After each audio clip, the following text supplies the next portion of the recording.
Alright, so this is the third part of the SIG conversion from the 40 cal Smith & Wesson over to the 9mm. The only thing that I did on those other previous videos, so I showed you that I could change out the barrel. It does shoot, not all the time. If you change out the spring, it shoots a lot more reliably.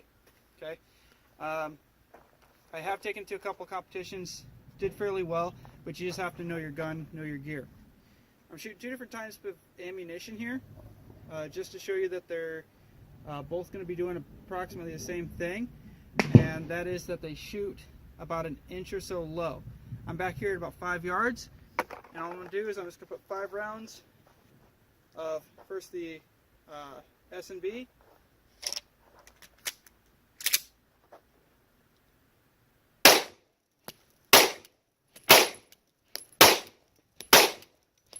okay.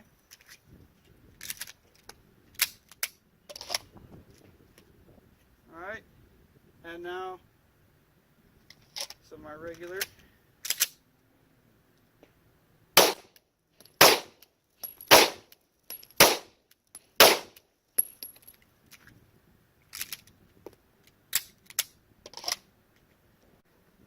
Alright, so here was that S&B that I was using. As you can see, you're looking at almost 2 inches low here. So that's not so great. And over here, see other stuff I'm using, and you're looking at a 1 inch low. Alright, so I just finished shooting both of these types of ammunition at 5 yards, then I went ahead, backed up to 10 yards. At 5 yards, they're printing about 1 to 2 inches low. At 10 yards, they were about 3 inches low. So I can assume that pattern's just going to keep going all the way back. So one of the other things that I did notice, and I had an issue with this yesterday, so this is the spring from Wolf that I purchased so that way I could shoot the 9mm, and then this is the original SIG spring.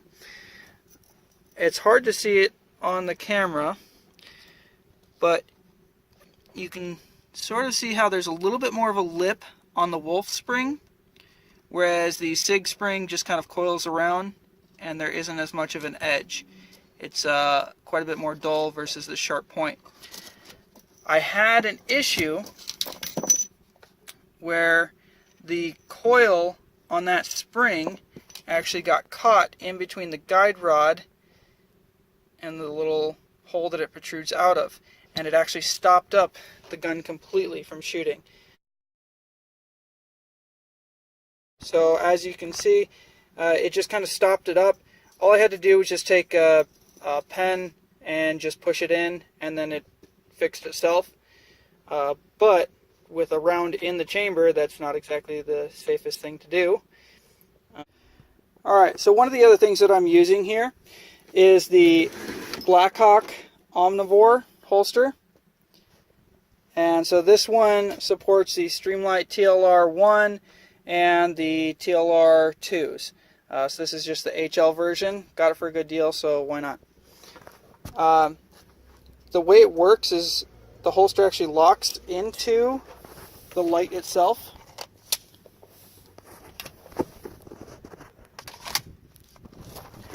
You have good positive retention on it, and it's a thumb release, and you can hear the positive click in there, and when you're pushing up you feel that good release. I like this one over the Serpa holsters because it gets your finger away from there, but also this makes it standard towards some of the gear that I use for work every day as far as the thumb release. I've used this thing for one competition, and so far it's worked out great. I know a lot of people are going to say, oh, well, you can't have lights on it for competitions, can't be shooting this, that, the other.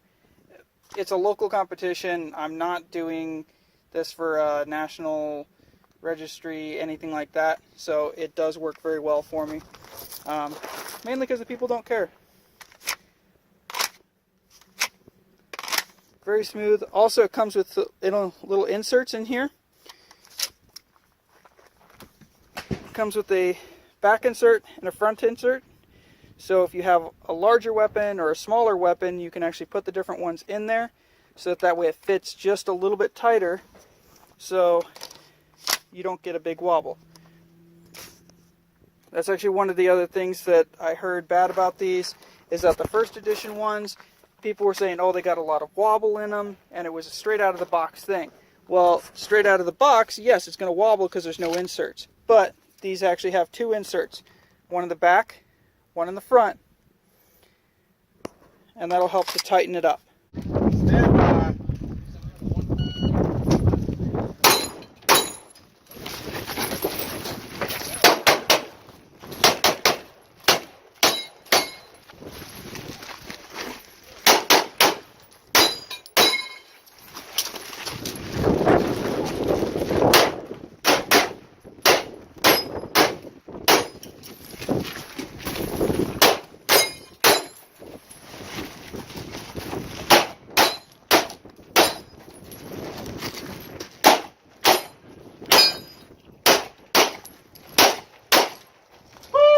Damn! My man, it's clear unload. That fierce unload so clear. It's clear, so I forward hammer now holster. 3554.